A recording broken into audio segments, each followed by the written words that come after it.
Sampurasun. Nah, palawargi tepang deui ayeuna abdi nuju aya di Kabupaten Sumedang Utara di Desa Sirna Mulya.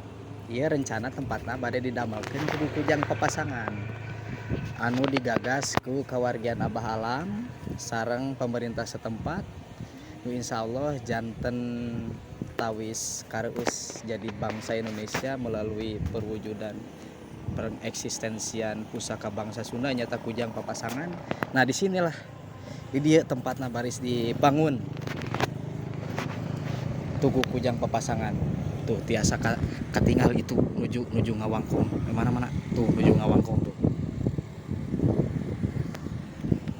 didinya aya Amuhan Juang, aya Kang Kamal Advokat, aya Kepala Desa, aya Ibu Siti Hikmawati, Kang Abai sama Kang Ilham di Aura Alam, terus aya Kang Iwa di kedinasan setempat.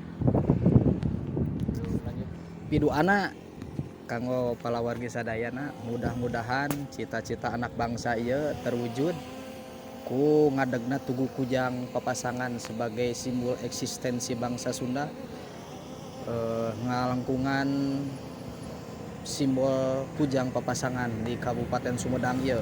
Amin, hatur nuhun.